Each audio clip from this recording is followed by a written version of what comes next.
बच्चों आज हमारा टॉपिक है कैपेसिटर्स इन पैरेलल और कैपेसिटर्स इन सीरीज। ठीक है, लास्ट क्लास में हम लोगों ने पढ़ा था कैपेसिटर क्या होता है। तो कैपेसिटर जो है वो एक इलेक्ट्रॉनिक डिवाइस है जिसका काम है चार्ज को स्टोर करना। ठीक है, और कितना चार्ज स्टोर करता है कैपेसिटर, फॉर्मूला था Q is equal to CV। ठीक है, और जितना ज़्यादा कैपेसिटर्स के प्लेट के अक्रॉस पोटेंशियल डिफरेंस हम लोग अप्लाई करते हैं उतना ज़्यादा चार्ज स्टोर होता है कैपेसिटर के प्लेट में। और कितना चार्ज स्टोर होता है, Q is equal to CV होता है। ठीक है, तो आज हम पढ़ेंगे कि कैपेसिटर्स को हम सीरीज में कनेक्ट कर रहे हैं और पैरेलल में कनेक्ट कर रहे हैं। ठीक है, तो हेडिंग है कैपेसिटर्स इन पैरेलल। अब बच्चों कैपेसिटर्स इन पैरेलल में या पैरेलल का मतलब क्या पहले समझ लेते हैं। ये तीनों कैपेसिटर्स जो है ना बच्चों, ये इन दो पॉइंट से जुड़े हुए हैं, A और B से। देख लो, C1 भी जुड़ा हुआ है A और B से, C2 भी जुड़ा हुआ है A और B से, और C3 भी जुड़ा हुआ है किससे, A और B से। तो ये तीनों कैपेसिटर्स क्योंकि दो कॉमन पॉइंट शेयर कर रहे हैं इसीलिए हम कहेंगे कि दोनों किसमें है, पैरेलल में है।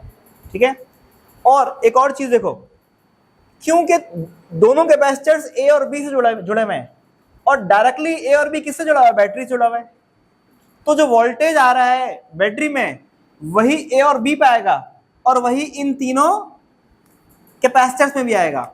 तो पोटेंशियल डिफरेंस की वैल्यू क्या होगी, सेम होगी। फिर बता रहा हूं, ये तीनों कैपेसिटर्स A और B से जुड़े हुए हैं और A और B से बैटरी जुड़ी हुई है, तो बैटरी पे जो पोटेंशियल डिफरेंस है वही A और B पे पोटेंशियल डिफरेंस है और वही पोटेंशियल डिफरेंस इन तीनों में भी होगा। एक और चीज, जब बैटरी से चार्ज गुजर रहा होगा तो चार्ज यहां तक पहुंचेगा Q, चार्ज यहां तक पहुंचेगा Q। फिर उस चार्ज Q के पास तीन रास्ते होंगे, यहां से जा सकता है, यहां से भी आ सकता है और यहां से भी जा सकता है। तो इन तीनों कैपेसिटर्स में चार्ज की वैल्यू क्या होगी बच्चों, डिफरेंट होगी। यहां पर चार्ज गुजरेगा Q1 और यहां गुजरेगा Q2 और यहां पे Q3। और कैपेसिटर्स इन तीनों की कैपेसिटी भी अलग अलग है तो इसलिए चार्ज भी अलग अलग स्टोर होगा। ठीक है, ये बात समझ में आ गई मेरी। तो यही बात लिखी भी है कि कैपेसिटर्स जो हैं इनको हम कहते हैं कि ये कनेक्ट हुए हैं पैरेलल में जब वो शेयर करें कॉमन पॉइंट दो, जैसे A और B से सब जुड़े हैं ना, तो कॉमन पॉइंट शेयर कर रहे हैं। और पोटेंशियल डिफरेंस जो है होगा वो क्या होगा, हर कैपेसिटर में सेम होगा। मैंने बता दिया क्यों, जितना वोल्टेज बैटरी में है उतना ही A और B पे है और उतना ही इन तीनों में होगा क्योंकि तीनों तो A और B से जुड़े हुए थे। उसके बाद चार्ज जो होगा हर कैपेसिटर में क्या होगा बच्चों, डिफरेंट होगा। मैंने बताया आपको तीन रास्ते थे और तीनों में की कैपेसिटी भी अलग अलग है तो इसलिए सब में अलग अलग चार्ज स्टोर होगा। पहले वाले कैपेसिटर में Q1, दूसरे में Q2 और तीसरे में Q3। उसके बाद टोटल चार्ज कितना गया, Q, तो Q बराबर होगा किसके, Q1 plus Q2 plus Q3।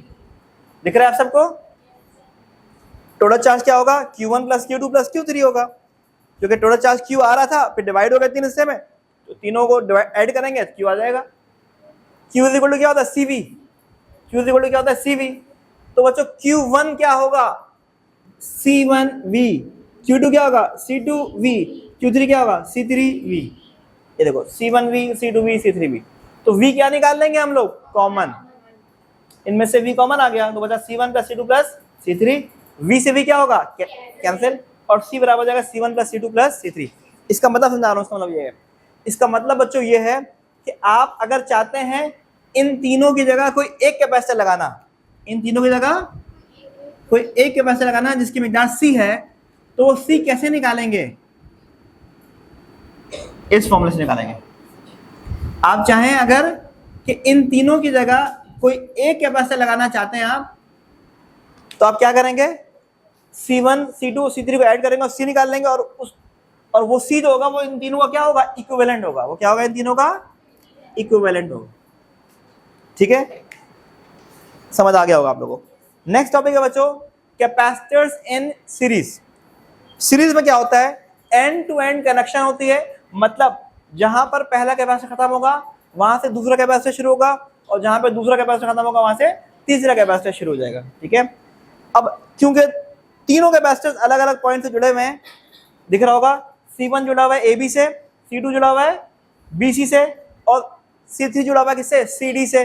तो इसीलिए हर कैपेसिटर में वोल्टेज डिफरेंट होगा। यहाँ होगा V1, A और B पे वोल्टेज होगा V1, B और C पे वोल्टेज होगा V2, और सी और डी पे पोटेंशियल डिफरेंस होगा V3, और बैटरी से आपने कितना वोल्टेज दिया है, V दिया है, ठीक है।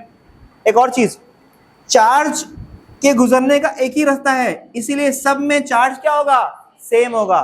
चार्ज के गुजरने का एक ही रास्ता है तो सब में चार्ज क्या होगा, सेम होगा, ठीक है।